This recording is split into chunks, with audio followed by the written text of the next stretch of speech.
Do you lie awake scrolling on your phone with a relentless ache in your heart? Your body feels like you've run a marathon without moving an inch. The world is silent, but your mind, it's racing. All the things that you didn't do today, all the things that you feel you have to do tomorrow, they pile up and your mind, well, it echoes the same relentless mantra. If I do more, I'll finally get ahead. But what if the urge, this belief that doing more is the very thing holding you back from the life you actually want? Stay with me because today I want to talk directly to that feeling inside of you, the one that whispers, keep going, don't stop. Everyone else is doing it. Because the truth is, that is a lie. You're not falling behind. You're actually being tricked by one of the oldest myths we've ever been told, that more effort equals more value. So in this video, I'll discuss the trap of doing more and why the constant pressure to do more is based on a myth. We'll look at powerful research of what happens when you go past your limits. We break down why the more is better belief doesn't actually work and unveil the power of doing less. Let's get real about what more actually gives us. When you scroll through those endless feeds, perfect routines, those highlight reels, it looks like everyone else out there is crushing it. Waking up at 5 with a green juice and gratitude, journaling, running a marathon, meditating, building a business, volunteering, climbing mountains. And it's easy to believe that if you just worked a little harder, slept a little less, packed a little more into your day, maybe you'd finally feel worthy too. But let's pause. Can you think of a time when you actually did it all? You checked everything off, squeezed one more thing in your to-do list and still felt satisfied. The end, or did you feel empty, anxious about the next thing on your to-do list?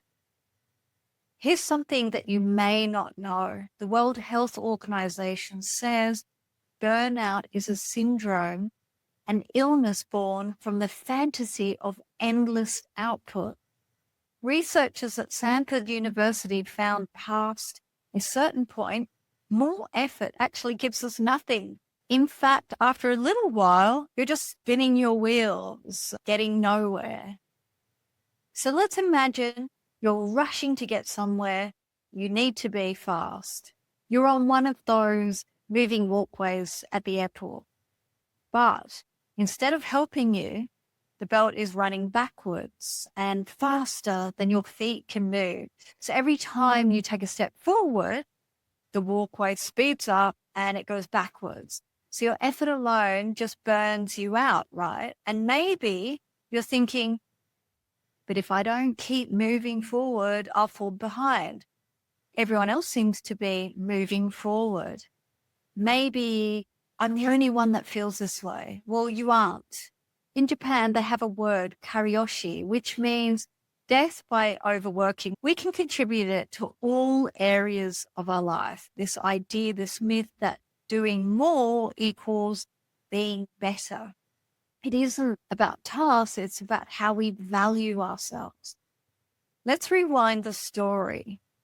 When I was younger, I used to believe my worth with activity. It was filled every moment. If I kept saying yes to more, surely it would lead to something amazing. I couldn't sit still. I stuffed my days with plans, obligations, distractions, anything that looked like progress. But over time, I noticed something interesting. I was getting things done, sure, but my happiness, my sense of meaning, it was shrinking. Can you relate? Like doing more just leaves you emptier. There's a reason for this. Stress, those hundreds of to-do lists racing around in your brain actually makes it harder for you to remember things. It lowers your immunity and drops your ability to focus. Multitasking, which we actually think saves us time, actually reduces our IQ in the moment. Even when your body is still, your mind moves at 1,000 miles an hour, racing, comparing, always searching for the edge.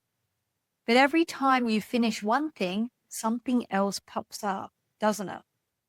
You're stuck on a treadmill, moving, but not actually progressing. Sound familiar? Let's zoom out and look at it with a wider lens. Why do we fall for this to do more story? Well, it's simple. From when we were really young, every reward we got came from doing something, like good grades from hard work, praise for doing chores, social media likes for showing our busyness. Over time, we start to believe our worthiness in what we produce, not in who we are. We compare us insides, that tired, anxious voice, to everyone else's glossy outsides on social media. And what we do when we feel less, we add more to our plates. We say yes, afraid of what might happen if we say no. But here's the twist. When you pile more and more on, you actually get less quality, less peace, less meaning. Let's take a moment and talk about the power of less. It's not about laziness, it's about intention. The most productive people in history, they were laser focused on a few things that truly mattered. Warren Buffett is famous for saying he owes his success to saying no far more than saying yes. 80% of results come from 20% of our efforts. Does that surprise you?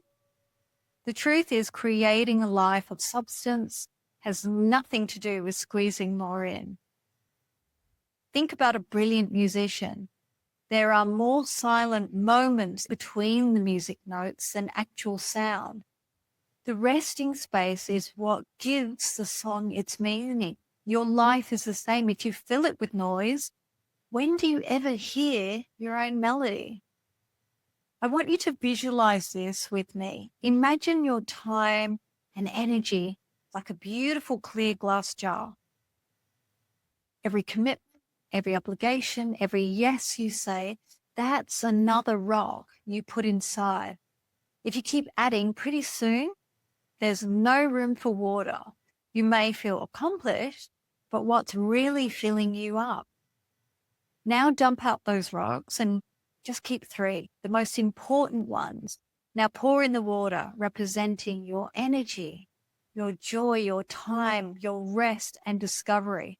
Suddenly there's space to breathe. The jar is still full, but with what matters.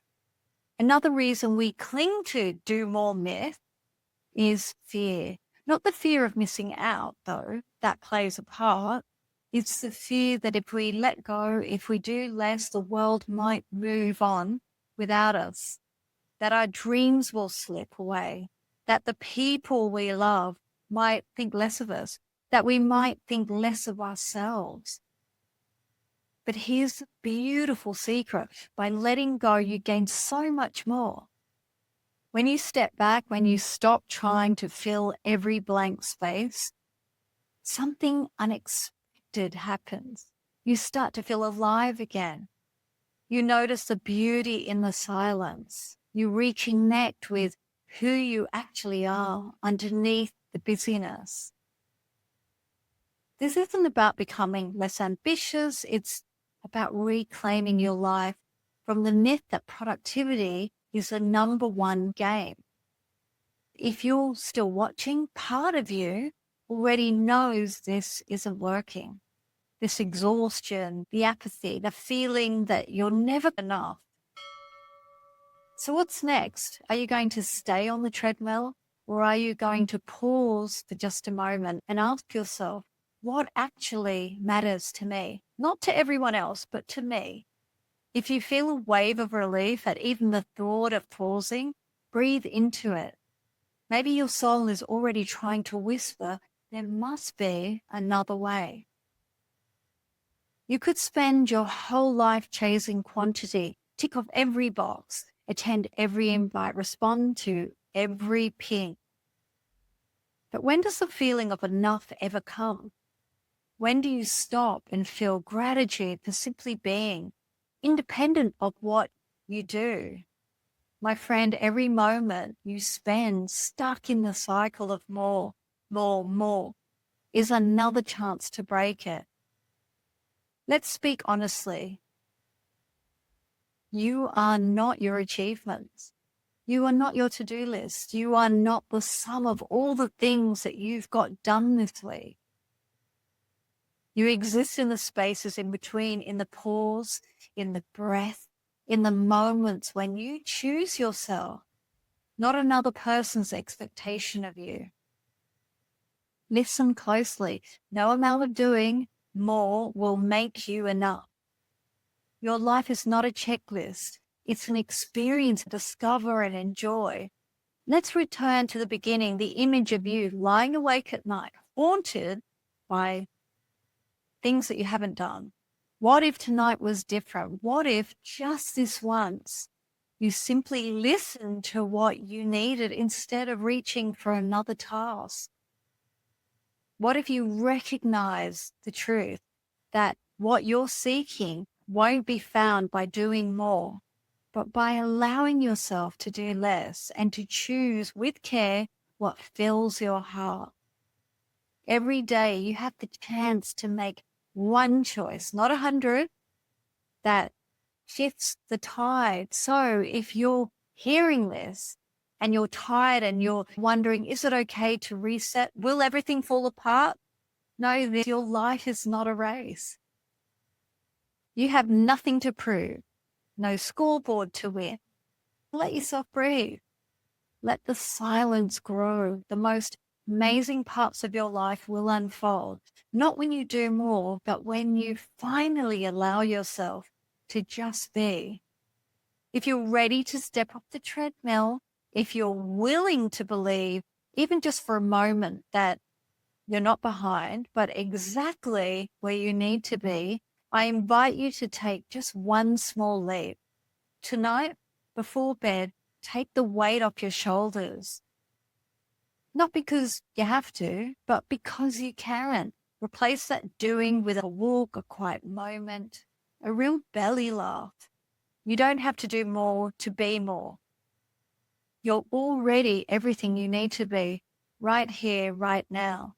If you're ready to choose quality over quantity, to reclaim the life that's truly yours, let's make this a movement. Drop a comment. I choose quality over quantity. Or share this with someone who really needs to hear this.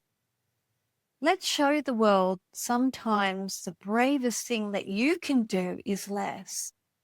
And sometimes just being is the most productive thing of all. Until next time, peace.